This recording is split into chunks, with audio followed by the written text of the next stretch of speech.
চলে যেতেই হবে। আল্লাহ রাব্বুল আলামিন পবিত্র কোরআনুল কারীমের মধ্যে বলে দিয়েছেন, কুল্লু নাফসিন যায়িকাতুল মাউত। আল্লাহ তাআলা বলে দিলেন, মৃত্যুর স্বাদ সকল প্রাণীকে গ্রহণ করতে হবে। অন্য আয়াতের মধ্যে আল্লাহ তাআলা বলে দিলেন, কুল্লু নাফসিন যায়িকাতুল মাউত সুম্মা ইলাইনা তুরজাউন। মৃত্যুর স্বাদ সকলকে গ্রহণ করতে হবে, শুধু তাই নয়, সুম্মা ইলাইনা তুরজাউন, অতঃপর তোমাদেরকে আমার নিকটে ফিরে আসতে হবে। এই মৃত্যুর হাত থেকে বাঁচার জন্য যতই কৌশল অবলম্বন করি না কেন, এই মৃত্যুর হাত থেকে পৃথিবীর কোন মানুষ বাঁচতে পারবে না। আল্লাহ রাব্বুল আলামিন আয়াতের মধ্যে তিনি বলে দিয়েছেন, আইনা মা তাকুনু ইউদরিকুমুল মাউত ওয়ালাউ কুনতুম ফি বুরুজিন মুশাইয়াদা। আইনা মা তাকুনু, তোমরা যেখানে অবস্থান করো না কেন, যেখানেই তোমরা থাকো না কেন, ইউদরিকুমুল মাউত, মৃত্যু তোমাদেরকে পাকড়াও করবে, মৃত্যু তোমাদেরকে ধরে ফেলবে। ওয়ালাউ কুনতুম ফি বুরুজিন মুশাইয়াদা, যদিও তোমরা মজবুত প্রাচীরের মধ্যে অবস্থান করো। মুসলমান ভাইরা রে আমার, মৃত্যুর হাত থেকে বাঁচার জন্য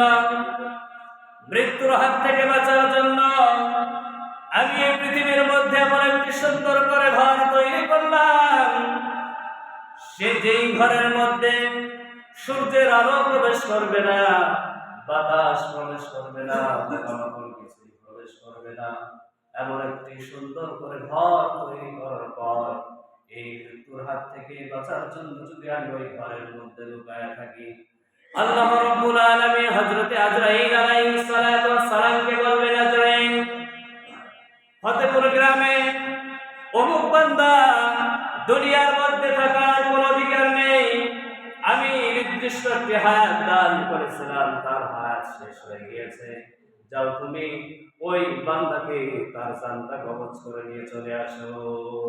মুসলমান ভাইরা আমার, আল্লাহ রাব্বুল আলামিন তিনি যখন হযরত আজরাইল আলাইহিস সালাতু ওয়াস সালামকে হুকুম করবেন, হযরত আজরাইল আলাইহিস সালাতু ওয়াস সালাম এক সেকেন্ড দেরি করবে না, ওই ঘরের মধ্যে তিনি প্রবেশ করবেন। সুবহানাল্লাহ। মৃত্যুর হাত থেকে বাঁচতে হবে, মৃত্যুর কাছে আমাকে যাওয়া লাগবে না, মৃত্যু আমার কাছে চলে আসবে। সময় হলে মৃত্যু আমার কাছে চলে আসবে। আপনি যেখানেই থাকেন না কেন, পৃথিবীর যেই কোনো জায়গায় আপনি থাকেন না কেন,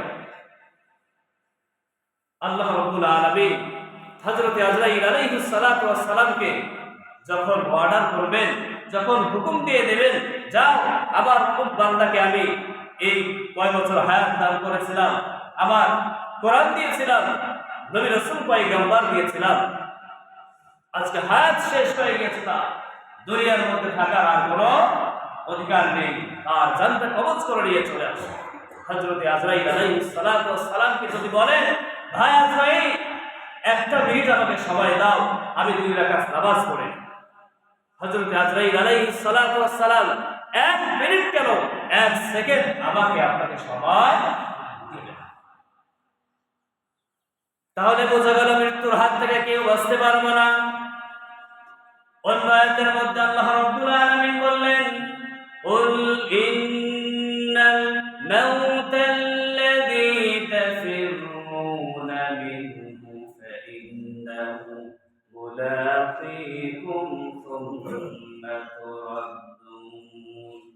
সুম্মা তুরাদ্দুনা ইলা আলিমিল গায়বি ওয়াশ শাহাদাতি ফায়ুনাব্বিউকুম বিমা কুনতুম তা'মালুন। আল্লাহু আকবার, আল্লাহু আকবার। আল্লাহ রাব্বুল আলামিন আয়াতের মধ্যে বলে দিলেন, আল্লাহ রাব্বুল আলামিন বিশ্বনবী জনাবে রাসূলুল্লাহ সাল্লাল্লাহু আলাইহি ওয়াসাল্লামকে তিনি জানায় দিচ্ছেন, কুল হে নবী আপনি বলে দিন, হে নবী, আপনি আমার বান্দাদেরকে আপনি জানায় দিন, ইন্নাল মাউতাল্লাযী, নিশ্চয়ই যারা মৃত্যুর হাত থেকে তাফিরুনা মিনহু, যারা মৃত্যুর হাত থেকে পলায়ন করতে চায়,